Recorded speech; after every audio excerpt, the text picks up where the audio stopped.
चुनाव को लेकर के दिशा निर्देश है सर। जी, अभी आज जैसे ही प्रेस नोट्स जारी होता है तो एमसीसी भी इन्फोर्स्ड हो जाती है। जैसा कि हम लोग अवगत हैं, अभी 4 बजे जो सो प्रेस नोट्स जारी हो गया भारत निर्वाचन आयोग के द्वारा, और बक्सर जिले में भी प्रथम चरण में मतदान होना है। यहाँ 10 अक्टूबर को नोटिफिकेशन जारी हो जाएगी इसकी अधिसूचना। उसके बाद से मतदान की प्रक्रिया, नाम निर्देशन की प्रक्रिया शुरू हो जाएगी, और 10 तारीख को 17 तारीख को इसमें नाम निर्देशन पर दाखिल करने की अंतिम तिथि, और 18 को उसका स्क्रूटनी होगा, और 20 तारीख तक अपना कैंडिडेट नाम वापस ले सकते हैं, और 6 नवंबर को इलेक्शन से, और 14 नवंबर को फिर इसकी काउंटिंग होगी। मतदान शांतिपूर्ण तरीके से कराने को लेकर के कितना? हाँ, पूरी तरह भारत निर्वाचन आयोग के द्वारा जितनी भी गाइडलाइंस दी गई है उसकी हम लोग अक्षरशः पालन कराएंगे। सेक्टर पदाधिकारी के माध्यम से, एसएसटी के माध्यम से, फ्लाइंग स्क्वाड के माध्यम से पूरी जो चेकिंग जो है सो प्रॉपरली उसकी होगी, और आप लोगों के माध्यम से पूरी बक्सर जिला की जनता से अपील भी है कि वो आकर के अपना निष्पक्ष मतदान करें। फ्री एंड फेयर इलेक्शंस कराने के लिए प्रशासन पूरी तरह कटिबद्ध है। महत्वपूर्ण है, इसी फेस्टिवल में एक दीपावली है और छठ पर्व भी है, और दोनों पर्व खास करके बहुत ही हिंदू समुदाय के लिए, हिंदू के लिए बहुत इम्पोर्टेंट पर्व है जो लोक आस्था से जुड़ा हुआ है। और इसमें छठवर्तियों की कोई किसी तरह की असुविधा नहीं हो, जो मार्केट में जा रहे हैं सामग्री सब खरीदने के लिए, उनको भी सुना। प्रशासन इसके लिए भी जो है उस निर्वाचन आयोग के दिशा निर्देश के आलोक में निश्चित रूप से इस पर कदम उठाएंगे। जैसे कि आप लोग अवगत हैं कि बिहार विधानसभा का चुनाव 2025 का जो कि आज अनाउंस हो गया, उसके बाद साथ में ही जो एमसीसी है वो लागू करेगी। इस सुरक्षा की व्यवस्था को ध्यान में रखते हुए हम लोग कुछ एक बातें जो है आप लोगों के समक्ष रखेंगे। बक्सर जिला में अभी तक कुल लगभग 13,567 लोगों के खिलाफ हम लोगों ने जो है निरोधात्मक कार्रवाई करते हुए जो प्रस्ताव है वो समर्पित किया गया है। ये सभी तरह के सामाजिक तत्व हैं जो कि किसी भी तरीके से विधि व्यवस्था को प्रभावित कर सकते हैं। इसके अलावा धारा 129 का भी हम लोग इस्तेमाल करते हुए, यानी कि जो भी हैबिचुअल ऑफेंडर्स हैं उनके विरुद्ध हम लोगों ने 46 लोगों के विरुद्ध हमने ऐसे प्रस्ताव भेजा। इसके अलावा प्रिवेंटिव डिटेंशन की भी कार्रवाई अगर हमें लगता है तो हम उसमें जरूर उसको लागू करेंगे।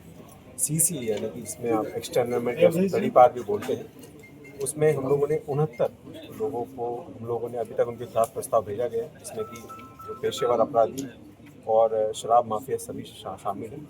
सीसी 12 का भी प्रस्ताव, यानी कि कोई इस तरह के अपराधी जो कि समाज में अगर बाहर वापस आएंगे तो लोक व्यवस्था को डिस्टर्ब कर सकते हैं, उनके खिलाफ एक जो प्रस्ताव जो है वो माननीय उच्च न्यायालय के जो सुरक्षा के बोर्ड हैं उनको वहाँ पर भेजा गया है। इसके अलावा में बॉर्डर सीलिंग और चेक पोस्ट को हम लोग अपने कड़ाई से हम लोग अनुपालन करवाएंगे। इसको ध्यान में रखते हुए 17 जो है एसएसटी जो है वो फॉर्म की गई। इसके अलावा 13 एफएसटी यानी कि फ्लाइंग स्क्वाड की टीमें भी जो है वो कार्यरत रहेंगी। कभी भी एमसीसी या कहीं पे वायलेशन होता है तो उसके लिए जो टीम है जो पूरा मुस्तैदी से पूरा तीव्रता के साथ में कार्रवाई करेंगी। एसएसटी की जितनी भी टीम्स हैं वो चेक पोस्ट, जैसे कि मैंने बताया कि क्योंकि बक्सर ज़िले का जो बॉर्डर है वो काफ़ी महत्वपूर्ण है, और यूपी स्टेट के 2 ज़िलों से हम लोगों का बॉर्डर लगता है, और सामान्यतः रूप से इस बॉर्डर का जो इस्तेमाल है जो शराब के लिए भी, और एवं अभी आप लोगों ने जिसे देखा मादक पदार्थों की तस्करी के लिए भी इस्तेमाल किया जाता है, उसकी रोकथाम के लिए जो एसएसटी है वो 24 घंटे जो है वो कार्यरत रहेंगी। और वहाँ के जो ऑफिसर्स हैं उनको हम लोग सीनियर ऑफिसर्स के द्वारा भी ब्रीफ किया गया है, और वो अपनी आने वाले समय में अपनी परफॉर्मेंस उम्दा रूप से देंगे, ये भी हम लोग एक्सपेक्ट कर रहे हैं। इसके अलावा जैसे कि मैंने आप लोगों को बताया कि बक्सर जिला में जैसे 4 विधानसभा हैं और 1567 जैसे बूथ हैं। इन सभी बूथ में जब हम लोगों ने वल्नरेबिलिटी मैपिंग करने के लिए हम लोगों ने कार्य प्रारंभ पहले से कर चुके हैं।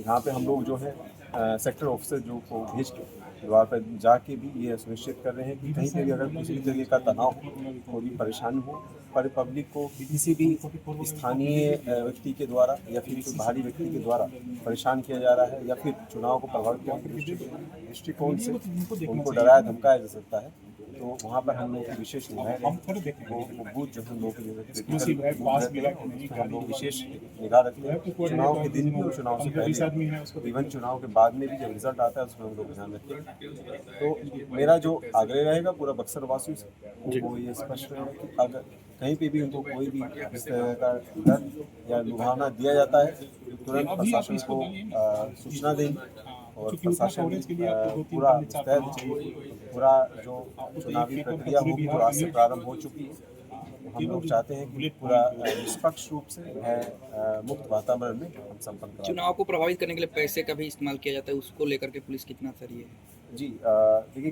कई तरीके से प्रभावित करने की कोशिश की जाती है जिसमें कि कैश एक माध्यम है। इसके अलावा जो है फ्री बीज जो होते हैं ये मुफ्त की जो चीज़ें दी जाती हैं उसका भी एक इस्तेमाल किया जाता है। इसके अलावा शराब या और भी कोई मादक पदार्थ का भी इस्तेमाल किया जाता है। उन सभी चीज़ों की रोकथाम के लिए हम लोग जो है पहले से निर्देश दिए सभी ऑफिसर्स को दे चुके हैं और अभी MCC लागू हो गया है तो हम लोगों की तरफ से और इसमें कड़ाई से अनुपालन कराया जाएगा। उत्तर प्रदेश से कितने पैसे को लेकर के सर यहाँ पर रोकथाम रहेगा, कितना? 50,000 की जो लिमिट है वो चुनाव आयोग के द्वारा ही निर्धारित है। जिसमें अगर 50,000 से ज़्यादा की मात्रा में अगर कोई व्यक्ति जो है कैश लेके जा रहे हैं तो उनके पास में एक अप्रोप्रिएट सर्टिफिकेट होना चाहिए। अगर वो बेसिक कोई व्यापारी हैं या उस तरह के व्यक्ति हैं जिनका चुनाव से कोई भी सरोकार नहीं है तो उनको भी हम लोग नहीं चाहते हैं कि किसी भी तरीके से उनको परेशानी हो। तो उसके लिए जो एक स्क्रीनिंग कमेटी होती है उसका गठन जो है वो अभी किया जाएगा कि अगर उनका कोई भी कैश जो है वो सीज हो जाता है तो स्क्रीनिंग कमेटी के समक्ष अपनी बात रख सकते हैं। जिस तरह से पिछले 2-3 महीने से जिले की हालात रही लगातार हत्याएं और इस तरह के, तो इस तरह के माहौल में कहीं ना कहीं चुनौती ही। देखिए अगर कोई भी घटना होती है तो उसका हम सभी रूप से वेदन करते हैं और अगर कोई आने वाले समय में भी कोई भी उस तरह का अपराधी है किसी भी तरीके की अगर आपराधिक गतिविधि या फिर भय क्रिएट करने की कोशिश करता है तो हम लोग उसको त्वरित रूप से उसका निराकरण जरूर निकालेंगे। और अक्सर के जिला वासियों को हमारा उन्हें ये आग्रह भी रहेगा कि इस तरह कोई भी समस्या किसी को कोई भी कहीं से किसी भी माध्यम से अगर दी जाती है तो तुरंत हम लोगों को अवगत कराएं। हम लोग पूरा कड़ाई से उस पर कार्रवाई करेंगे।